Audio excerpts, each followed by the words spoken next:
Good afternoon, Tuscaloosa. How are you doing, Internet world? West Alabama, right here in downtown Northport, just a mile or two away from Bryant-Denny Stadium. You're watching the Joe Gaither Show right here on BamaCentral and BamaCentral.com. You're listening to us on Spotify, on Apple Podcasts, and on Amazon. Of course, you can always find us on BamaCentral.com. I am Joe Gaither, and we're a proud part of the Bama Central Broadcasting Network. It's Football Friday.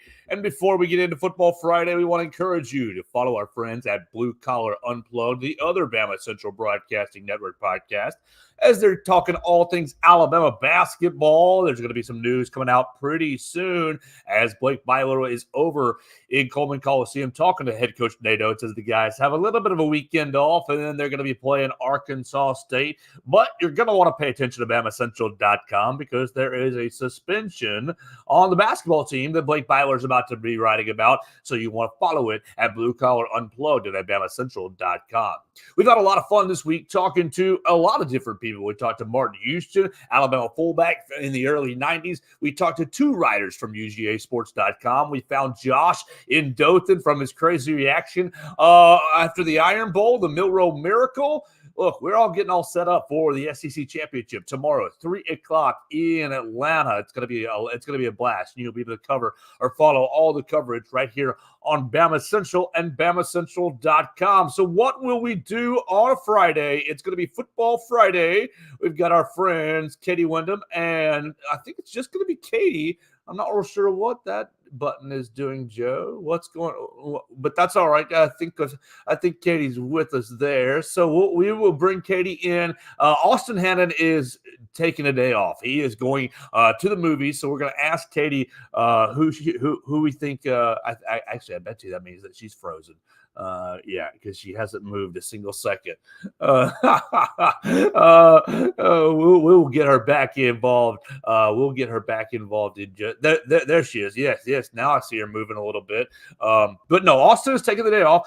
So it's just going to be Katie and myself, unless we have any other Bama Central crew members jump in and join us. Everybody got the link, but we'll see if any of them show up. So without further ado, Katie's switching over to Rod Spot, and so that is A-okay. We'll get her lined up. I want to hear about last weekend's, oh my gosh, the Milroe Miracle. I want to hear about it from Katie Wyndham, who was there in Jordan-Hare Stadium, and I want to hear about everything that's going on in SEC Champion. There she is. She looks great right out of the shower, ready for a Friday.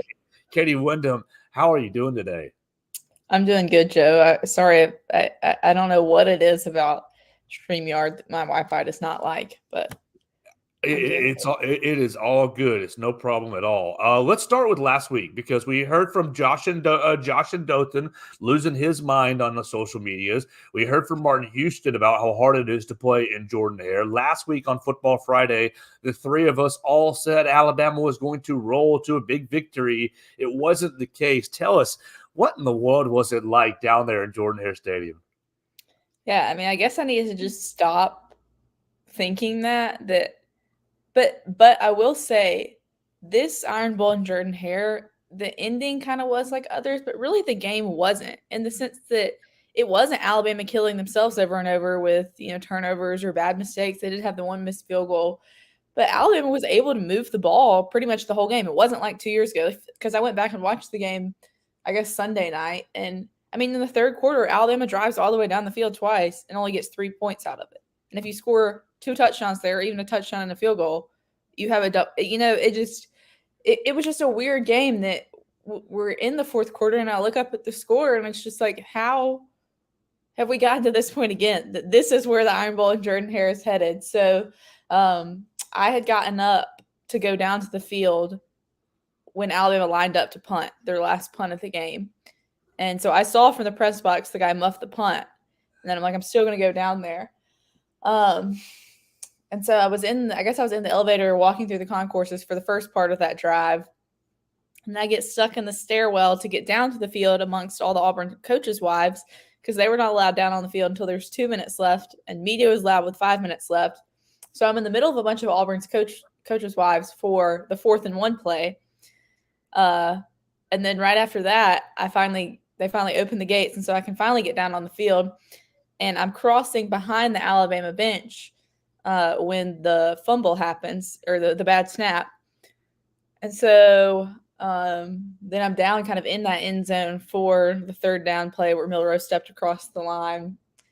And then I look up and it's 4th and goal from the 31. A few minutes ago, it had been 1st and goal from the 7 or 8. And then all of a sudden it's 4th and goal from the 31. And I was in the end zone that they scored in, but I was the opposite corner of Bond. So I'm kind of dead even with Roy Delos running straight at me, which I thought it was odd that they had him out there in that formation doing that. Then do you want to have, one of your wide receivers out there to try and get a jump ball? But it obviously ended up working out for Alabama. And so I see Milroe, having all day to throw. And then I see the ball going through the air. And I saw him catch it live, but I didn't know if he had his feet in or not. It looked like he did, and the way the crowd was responding in the Alabama bench over my shoulder, it seemed like he must have. And then see the ref throw his hands up, and I just couldn't believe that had happened. But it was also weird that when I was down there at the very end, I just had this sense that somehow Alabama was going to win it. Like, even though it was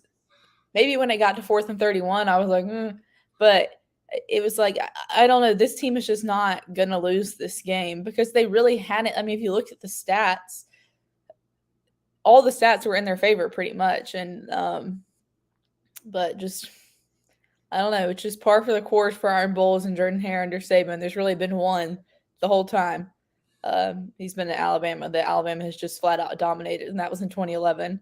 There's been, 2015 was Alabama won pretty comfortably, but it just, the last couple have just been really, since the kick six, have been pretty wild. Well, let's talk about an aspect of the game that Martin brought up on our show on Tuesday. Martin Houston, former Alabama fullback in the early 90s. Martin, look, you hit on it. You hit exactly it. Alabama was in control of most of the game. You settle for 3 field goal opportunities. You miss one of them. If you convert all 3 of those drives into touchdowns, you basically are having a comfortable victory. I asked Martin, I said, wow, what went into Alabama's struggles in the red zone? Obviously, you have an Isaiah Bond drop in the end zone. You have a Malik Benson drop as well. They were closely contested. I said, what went into Alabama's struggles in the red zone? And his comment was that Alabama intentionally did not run Jalen Milroe. I mean, yes, you saw Milroe run on scrambles and on broken plays, but Alabama and Tommy Rees did not call a lot of Jalen Milroe runs. I've watched the game a couple times, and I think that's a pretty accurate statement. He said that they didn't call a whole lot of Jalen Milroe runs because they're saving him for this SEC championship game. So let's, with the context of last week, looking forward into this week, look, Georgia has struggled with quarterback run throughout the whole year. They struggled with Missouri, with Brady Cook. They struggled with Peyton Thorne, quarterback run as well. A little bit with Haynes King last week with Georgia Tech, whether it was design quarterback runs or scrambles. So with that in mind, do you think that Tommy Rees, Nick Saban thought, okay, we need to make sure that Jalen Milroe comes out of here healthy because we're going to use him all kinds of ways next Saturday in Atlanta? And really, do you feel confident in Alabama taking on the nation's number 1 team? 29 games in a row for Georgia coming into the game on Saturday. So it's kind of like a lot of questions at once, a lot of concepts at once, but hopefully they all tie together. Well, it's interesting that he said that and brought that up because I was shocked because kind of just the way that game ended, being down on the field and then the chaos of the post game. I really didn't know like what the stats were until a little bit after. And then when I saw how many rushing yards Milroe had, I was like, I just don't remember that. I don't remember him having that much. Then when you go back and watch it and see all the scrambles. But yeah, they did not do a lot of design runs. But you say that, and then to me, one of the key things in the game, well, obviously besides the holding that took back the touchdown, that was probably the moment that changed the momentum. But from the first quarter going into the second quarter, I believe, maybe it was it was first going into the second. Alabama got the ball with 5 minutes left in the first quarter. They drove all the way down the field. They used up this whole 5 minutes. The quarter ends, you have the commercial break. They come back. Then they stall out. And I believe that first play on second down was a Milroe design run that lost yards. And so I don't know if after that they were kind of like that play just did not work at all. And that I don't know if the commercial break killed the momentum of the drive or whatever, because it seemed like the offense is just steadily going along, and then that kind of happened to it. And so I mean, it's definitely possible that they were, trying to keep Milroe healthy, but also trying to keep some things hidden for this big matchup this week. Because Alabama is going to need Milroe to play well against Georgia. There's a reason they're the number one team, as Saban keeps saying over and over. There's a reason they've won 29 games and how difficult that is. But I do think to the second part of you were kind of asking about, does Alabama have a chance? So yeah, of course they do. This is Nick Saban. This is Nick Saban in the SEC championship game. Nick Saban doesn't lose in the SEC championship game. I think 2 years ago, people weren't giving Alabama much of a chance in the SEC championship game, and then you see what happened. But I think there's probably more people this year giving them a chance. There's obviously huge stakes on the line for both teams, and it's such a unique circumstance that probably any other season, if Alabama and Georgia coming into this matchup with these records, both Georgia would get in the playoff no matter what. I mean, we saw it 2 years ago, but it's just really to get in this year, you're going to have to win this game, and it may still not even be enough for Alabama if they do. I think it will be, but yeah, of course Alabama has a chance. Well, we're all getting set up for tomorrow's SEC championship game, and we've heard from a lot of UGA writers this week. We've heard from Kirby Smart twice. We heard from Nick Saban twice, and we're hanging out with Katie Wyndham on Football Friday. Make sure you follow her at Katie Wyndham _ right here on BamaCentral.com. Look, let's put the Auburn game to bed. I mean, it is what it is. The weird things happen in Jordan-Hare Stadium. You go into tomorrow's game. Alabama is a 5-point underdog, one of the biggest underdogs that Alabama's been in the Nick Saban era, blah, blah, blah. I wonder, Katie, how much the two 2021 games hang over and influence this year's game. A lot of the players aren't the same. Now you got the freshmen, the Brock Bowers class, the Brock Bowers, Kool-Aid McKinstry class were freshmen in that 2021 season. I wonder how much that is kind of hanging over this year's matchup due to, like you said, you don't get the mulligan. This year, it's basically you win and you get in, or you lose and you're out, or even if you're Alabama's case, if you win, you might be out. Like how much of, all right, everything is all in on the line? Because in 2021, I feel like a lot of people thought, okay, Alabama wins, they're in, Georgia can slip and get it, and that's exactly what happened. So there wasn't as much of a sense of urgency as I feel like there is for this week. So it kind of feels like that national championship game, which Georgia won. I'm just a little like, I feel like every game in this Alabama-Georgia series, at least since Kirby Smart has been here, are all tied together in some unique, weird way. All tied together? Yeah, I mean, you think about it. Okay, the Justin Fields bad fourth down, fake punt call, the obvious fake punt call. The way that Kirby Smart has utilized his quarterbacks throughout really all these contests. He tried to hide Jake Fromm for the longest, and he tried to hide Stetson Bennett in these matchups until really the national championship game. Stetson Bennett makes a bomb throw to George Pickens and then a bomb throw to A.D. Mitchell. The only two throws he made in that game were the throws that won the national championship game. So I feel like Kirby has grown with every single Georgia-Alabama game. And with that growth, a lot of people in my anti-Alabama circles have, Kirby has Nick Saban's number. Nick Saban, he lost the national championship game, so now Kirby has that juju over him, has that magic over him. I just feel like all these games, while they don't play every single year, the magnitude of Alabama and Georgia matching up against each other. I mean, obviously it's the stakes as well, but even the COVID year where Georgia comes into Tuscaloosa and lost 42-24, something right in that range, it still felt like a huge game. Yeah, so I just feel like they're all tied together and everything is just kind of even though it was 2 years ago and a lot of the players are not the same, I still feel like that 1-1 split is kind of like, okay, best 2 out of 3. Alabama 1-1, Georgia 1-1, and here we are 2 years later for another high stakes game. Yeah, I mean, I think a lot of people are saying this is a similar situation to the 2012 season where this is probably there's a good chance whoever wins this game will be the national champion. That these are probably the best two teams in college football this year, which I mean, you could make arguments for Michigan and I'm not but just as far as the circumstances that we've seen, there's a good chance that the team that wins this game will win the national championship. As far as if, Kirby owns Saban, I think well, it this weekend will show a little bit more of if that's true. If not, maybe if he owns him, if he takes edge, I don't think you can say he owns him because Saban's beaten him so many times. And, really that the national championship game 2 years ago, Alabama has a fourth quarter lead in that game. They had kind of controlled a lot of that game until the end, and some, you were down your two best receivers, some mistakes start compounding, and Georgia makes some plays and kind of kicks off their potential dynasty.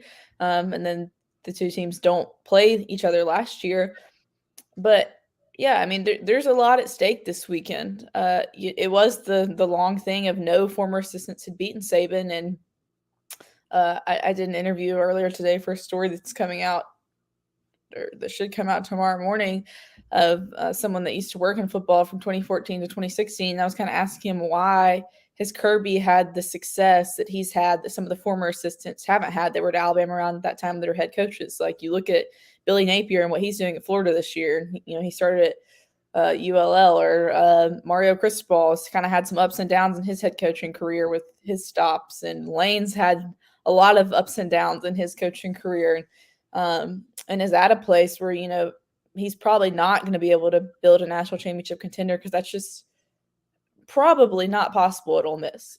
Maybe he can, but it's probably not. And so I was kind of asking him, what has made Kirby so successful compared to some of these other guys, and he said Kirby was patient and waited for the right situation, and he could have jumped early. A lot of the guys get antsy, but he waited for the right situation. This has been the perfect situation for him, not only because it's his alma mater, but they hadn't won the national championship since 1980, but they'd had a lot of success under Mark Richt, a lot of 10-win seasons, SEC titles, things like that. They're a big state school, have a great recruiting base, but can also recruit nationally, and so he has built up this program. Then he also learned under Saban for almost a decade, or maybe it was a decade if you go back to the very beginning. And so, he got to firsthand view one of the best, and now they've gone up against each other. And yeah, there are kind of threads and connections throughout, because you talk about the fake punt in 2018, but that game was like a full circle of what had happened the year before the national championship, where Jalen gets benched for Tua, and then the next year Tua doesn't get benched, but he gets hurt, and Jalen comes in and wins the game. And there have been these threads throughout. That 2020 game wasn't super close, and I believe it was, or I guess it was, did Waddle have like a big touchdown in that game in 2020, like a deep touchdown? And then you see, and 2 years later, Alabama's some of the receivers are injured. So it has been a super interesting series. It's kind of crazy that they're going to play this game, and then early in the regular season next year, they'll match up, which will be a huge regular season game, because these teams, just the way the schedules have fallen, and then kind of the way COVID fell. Alabama and Georgia did play that year, but not in front of a full crowd. And so I know it'll be a crazy game in September, but yeah, there's a lot on the line this weekend, and this has been I'm not ready to give the nod to Kirby over Saban yet. And even if he wins this game, I don't think so necessarily, because Kirby's been on top this whole year, and Saban's kind of brought this team not from the pits. It's still Alabama. He still has immense talent, but not there.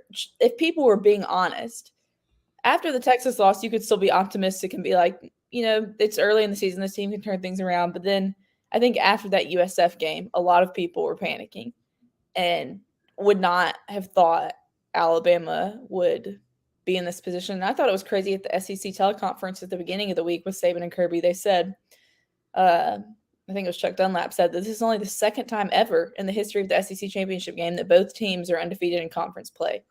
The other was 2009, Alabama, Florida, which is just wild to me because it seems like that can't be right. But when you think about it, Alabama teams really, I went back and thought about it or looked and kind of a lot of times, I mean, because Alabama doesn't really lose a lot of non-conference games, so their one losses come in conference play. And the fact that this team managed to go through this SEC slate unscathed is really impressive. And obviously what Georgia's done overall for the last 3 years has been super impressive.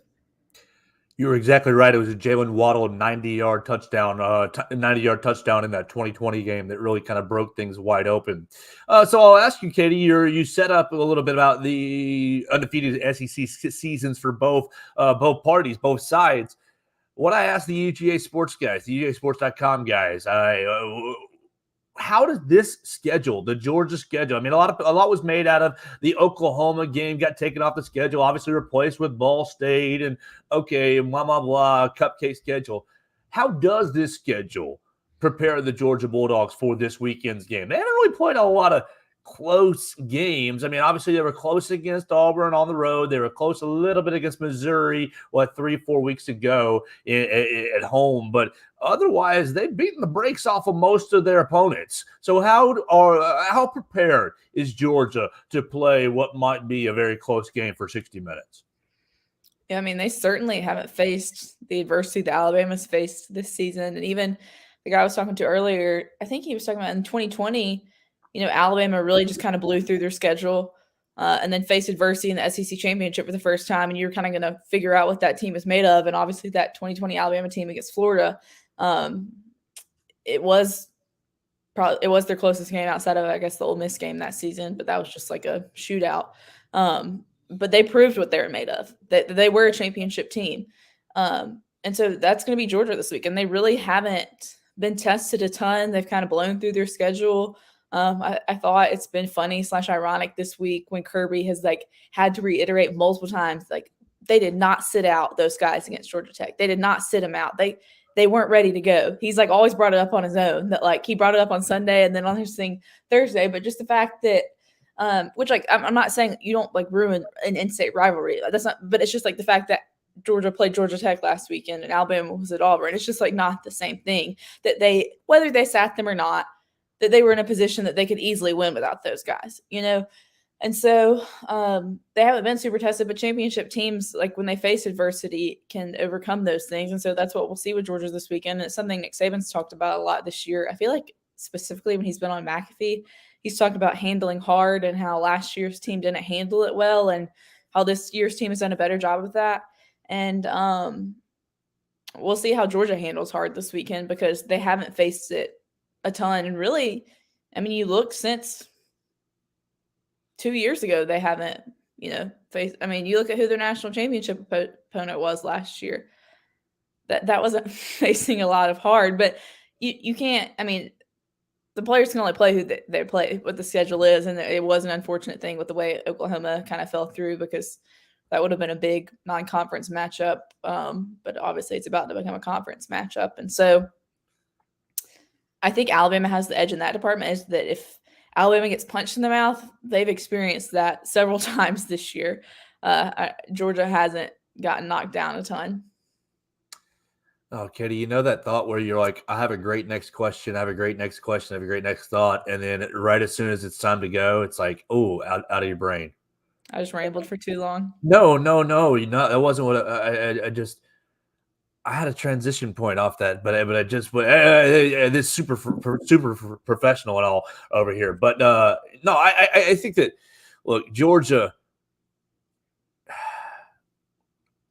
It's been challenging for me. It's been challenging for me to evaluate them this week based off their opponent that they play, the opponents that they're playing, and the amount of depth that they're playing. They're playing a lot of guys on defense. They're playing really about 20, 25 guys, starters minutes on defense. And then offensively, they've just dealt with so many different injuries throughout the year that it's been hard to kind of evaluate, I think, what this Georgia team is made of. And so I think it's going to be I think Georgia's very, very good.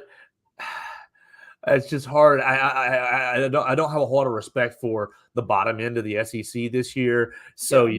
I'm beating up on South Carolina, beating up on Kentucky, beating up on Florida. It's like, oh, whoop-de-doo. The Tennessee team that they got to play was a whole lot different than the Tennessee team that Alabama played. So, like, just circumstantially, I feel like this has been a really hard matchup for to put people's fingers on. You ready to move into picking games, or you got any other thoughts on the SEC championship that you want to give before we pick the rest of the games and pick our playoff matchups?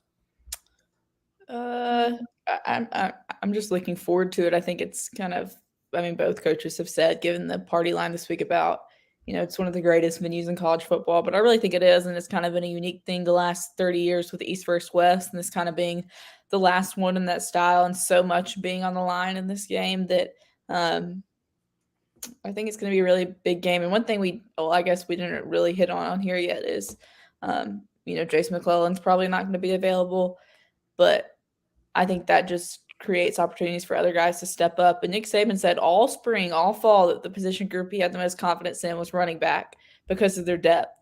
And so this week that depth's going to get tested more than likely. And so, but I think I think there's guys in that group that are ready and willing to step up.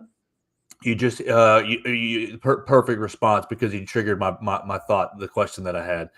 If Katie Wyndham is Kevin Steele, or Kevin Steele is asking Katie Wyndham, how the hell are you going to guard Brock Bowers this week with this Alabama defense? Yeah, I'm not, the defensive expert, but I've heard some people saying this week that, part of the reason they've been using Caleb Downs a little more at star since Kentucky is to kind of maybe get him ready for that role a little bit, which, the guy I was talking to earlier today was saying that he's probably a little more physical than some of your other DBs, and that because a lot of times it's not the problem of who can keep up with him, it's who's going to be able to make a play out in space or to, like, bring him down physically, because he's just such a big guy. And so, the first game in 2021, they could not stop him. Incredible. They could not guard him. Because I remember going into that game having not watched Georgia very much, and I was like, this guy can't really be that good, or like Alabama's defense will be fine against them, and then just play after play, he's just picking them apart. But in the national championship, you look stats wise, he did score a big touchdown, but they kind of held him down. So I don't know, maybe tell Kevin Steele to go watch what they did in the national championship that year. And I think this Alabama defense has been one of the strengths of the team so far this year, especially the secondary. I don't think you want, sometimes Alabama will match up linebackers with tight ends. I don't think you want that mismatch ever happening where Jahad Campbell is trying to guard, Brock Bowers going down the sideline or something. I think that'll be a big blown play if that happens. But I think Alabama kind of has some of the key pieces in place in the secondary and the depth that I don't think you can completely shut him down, but to kind of manage him. But it's kind of interesting, too, because you've talked about Georgia's injuries, and even hearing Saban talk about it this week and Kirby, they've had so many injuries in their receiving core or on offense that they really haven't had a healthy, cohesive unit with everybody playing at once. Or I think it was one of the guys you had on your show this week talking about how there's no one receiver for Georgia that just jumps out statistically. It's just a bunch of different guys. And so it's going to be a challenge for the Alabama secondary. But I'm sure Saban still remembers what happened 2 years ago and has been, thinking about it ever since. But tight ends are something that he always talks about are huge mismatches for the defense because they're a lot of times too big for the DBs, but too quick and agile for the linebackers. And so it just creates big mismatches. And obviously, Brock Bowers is one of the biggest mismatches in college football. Oh, we'll see. We'll see. I think you're going to throw Caleb Downs out there. You'll throw Terry and Arnold at him. You'll throw Deontay Lawson at him. It'll just kind of be like an experiment to see who's going to be effective early and see how long they can be effective for. You ready to pick some games, Katie, and get on out of here for the day? Let's do it. Yes, let's do it. This is championship week right here on the Joe Gaither Show on BamaCentral, and it's Football Friday. We are going to pick our games. We're only one SEC game, so we'll save that for last. We'll pick the championship games that are of note for the college football playoff. Austin did send me his picks, and then we will make our selections for college football playoff, who our final four will be. All right, so let's start with tonight's game. Tonight's game, 7 p.m. on ABC. Number 5, Oregon against number 3, Washington in Las Vegas. Oregon is a 9-point favorite, Katie Wyndham, after losing by 3 points to Washington earlier in the year. You going to take the Fighting Bo Nixes, or will Washington stay undefeated and punch their ticket to the college football playoff? It's just a little wild to me, like, because I have the ESPN app pulled up and they say the line is 9.5. That, like, they're favored by that much against the team they lost to. So I feel like Washington will maybe have a little bit of a chip on their shoulder. Or, I mean, both teams, like, this is another game where both teams are fighting for a playoff spot. Some of these championship games, it's one team. Both of these teams are. And both have made the playoffs in the past, but it's been a while. But I do think that Oregon's going to win the game, which spread-wise is not an upset, rankings-wise is, but I do think Oregon's going to beat Washington. Austin and myself are going with you. Austin texted me Oregon would win. I will go with you as well. It says that Oregon will win, and I think it's going to get them into the playoffs. So I think you'll see the winner will be in, loser will be out. That makes it fun on Friday night. Tonight at 7 o'clock on ABC. We don't really care about Mexico State and Liberty, but if you're interested in that, it's on CBS Sports Network at 6 o'clock tonight. It is the Conference USA championship game. Liberty, a 10.5-point favorite, trying to complete an undefeated season. All right, go Liberty Flames and Jamie Chadwell. Okay, we'll keep it going with 11 o'clock tomorrow, Saturday, Big 12 Championship, ABC, number 18, Oklahoma State is taking on Texas. Katie Wyndham, Texas, trying to make their last case to the College Football Playoff Committee. Texas is a 15-point favorite. Are you taking Steve Sarkisian to finish his season? I am. This Oklahoma State team, I thought last week in the Chaos of the Iron Bowl, and at one point I checked the score of their game and saw they were losing by double digits to BYU, and then I was thinking, who is even going to play Texas now? And then I saw later that the matchup was set, and I was like, they must have come back and won, and they did. But this Oklahoma State team has been so up and down, and Texas obviously has a lot to play for, and so I'm going to go with the Longhorns. I'm with you as well, and Austin is as well. So 3 for 3 on Oregon and on Texas. We'll keep going at 7 p.m. 7 p.m. on Fox. Number 2, Michigan takes on number 16, Iowa. Michigan is a 22-point favorite. Katie, can Iowa even score 22 points? No, they will not score 22 points. So I thought you were just going to ask the question, can they even score? And I was like, that's honestly a fair question for this game as well. But yeah, Michigan, I think, is going to win big. I'm going to go with Michigan as well. Just not really going to be in the matchup, and Austin did as well. No, at 7 o'clock, still in the same time window on ABC. Number 14, Louisville is taking on number 4, Florida State. Florida State is now going to be without Jordan Travis, and a second quarterback just was declared out. Let me make sure about that. But a second quarterback was just declared out for Florida State. Florida State is a favorite still in this ball game. Are you going to take Florida State to get into the college football playoff? So he was officially their backup quarterback that got the concussed last week is officially out. Let me pull my friends here who is a Florida State fan. Yes, oh no, it's still in the rumor stage. Tate Rodemaker may be out. It's still in the rumor stage. This one's tough for me because obviously at this point in time, well, either Alabama fans are going to be wringing their hands about, or they'll be celebrating because Alabama won, but wringing their hands of will Alabama get in, or by this point at night, Alabama season will pretty much be over. And so this is tough because Florida State obviously is playing for a ton. This game, Louisville was never going to make the playoff, but maybe if they would have won last week and won this week, they could have pitched an argument. But with their loss to Kentucky, they obviously have no shot now at all. But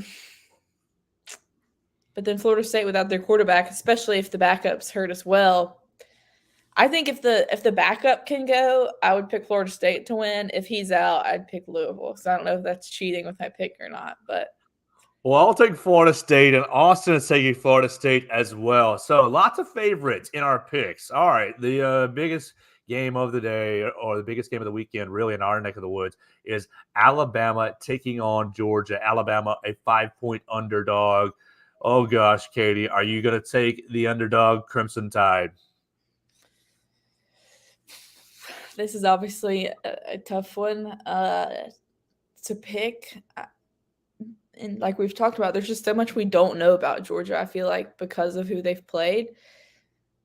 We obviously that have covered Alabama this year know a lot about Alabama. I feel like I also know a lot about Nick Saban, and I already hit on this towards the beginning, but Saban just doesn't really lose in the SEC championship game. He's gotten the team to this point. I think he's talked about, they made mistakes last week against Auburn that they need to fix. So he said sometimes games like that where you win but don't play well can be bad for the team because then they think they can always play bad but still win. But I think it'll be more they know that there's things they need to improve on. They know they have to win to get back to the playoff. And so I think I'm going to pick Alabama to win but not cover. Close game, 3-point game. Well, if they win, they are covering since Alabama is the underdog. Oh, well, yeah, you're right. You're right. You're fine. Alabama's been the favorite all year long, so it's understandable. Yeah. But winning by less than my brain was because Alabama's always favorite. Winning by less than 5, though. Austin Hannon took Alabama to win as well, and I'm going to take Alabama to win barely. I just wrote down 3 different scores, and I finally settled with 30-27.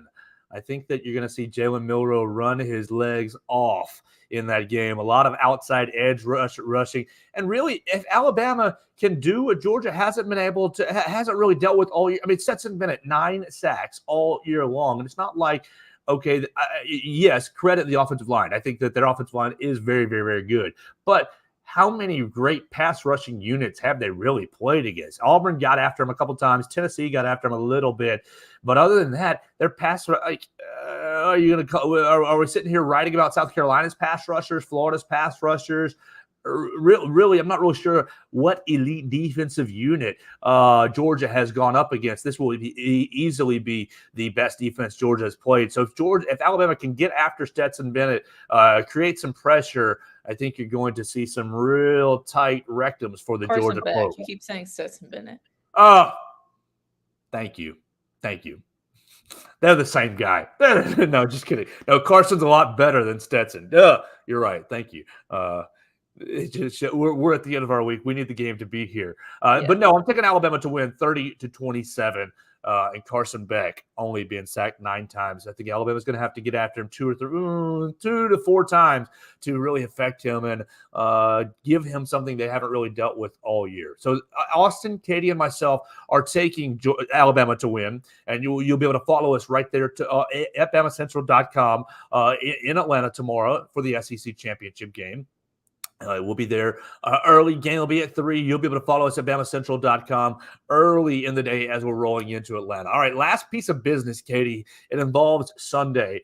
Austin already sent me his 4. You want his 4 right now, or you want us to put his in the middle, or do you want his to go last? You can go ahead and do his. All right, Austin with his 4.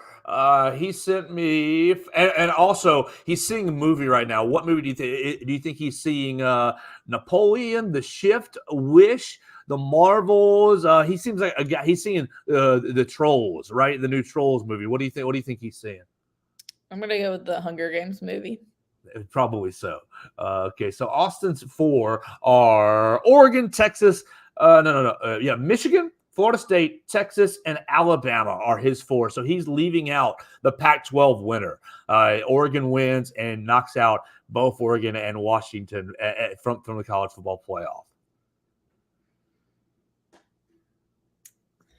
It's tough because it all depends on who wins and loses this weekend. And because I think there's a world, we talked about at the beginning, if in the past Georgia would get in no matter what happened this weekend. I think if there's not even complete chaos, but maybe if Texas and Florida State somehow lost, that Georgia maybe would still get in even if they lost. Because if you've thought they're the best team in football all year and they lose just one game, but that's like a scenario I don't think is going to happen. I'm just saying I think it could if a lot of teams lose. I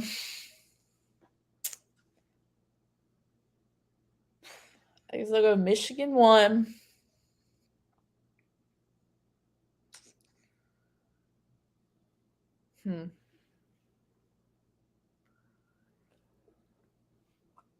You're going to be upsetting someone. What? You're going to be upsetting someone. Yeah. Oregon 2. Texas 3. Alabama 4. There you go. So you're leaving out Florida State. And Katie, that's exactly what I wrote down. Michigan, Oregon, Texas, and Bama was the 4 that I wrote down as well. But I can easily see a world where Alabama wins and you have it Michigan, Oregon, Florida State, and Texas. How wild would it be in the Southeast if the SEC got left out of the college football playoff? It would be crazy, especially like listening to Greg Sankey yesterday and even what Saban said on McAfee and on his press conference yesterday. I mean, he's going to be campaigning that, but that's why I just can't picture a world where the SEC gets left out. They're the most. Greg Sankey made all the points yesterday. You can go read his transcript on BamaCentral.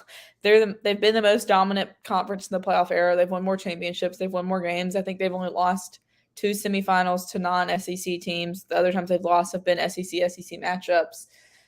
So I just can't picture a world where the SEC is not in, but it will cause a meltdown across the Southeast actually, honestly, though, if Alabama beats Georgia and doesn't get in, probably actually the rest of the SEC fans will be excited that Alabama's not in the playoff.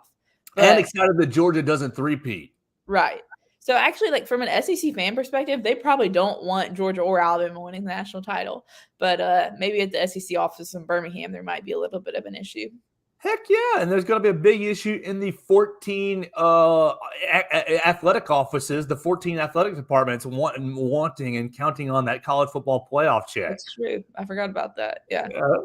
So lots on the line this weekend. And we'll be all over it for BamaCentral.com. Make sure you check out BamaCentral.com right now, as Blake Byler just wrote about Alabama's basketball suspension. You're going to want to check out what has happened on the basketball team as they are having a weekend off before they take on Arkansas State and then have a brutal week ahead the next week for the Alabama basketball program. But Blake Byler handling that for BamaCentral.com. We'll hear from Austin Hannon here shortly and find out what movie that he watched. We'll find out how it was. We'll get his movie review coming up soon. But you want to follow Austin Hannon at Austin Hannon _ on the Twitter/X machine. He told you that Jace McClellan is not going to be playing. Oh my gosh, is it going to be a Justice Haynes week? Finally, Justice Haynes gets in the end zone and gives it to his father's old club. Woo, it'd be that's a writer's dream. Justice Haynes sits on the bench all year long and, gives it to his daddy's old school.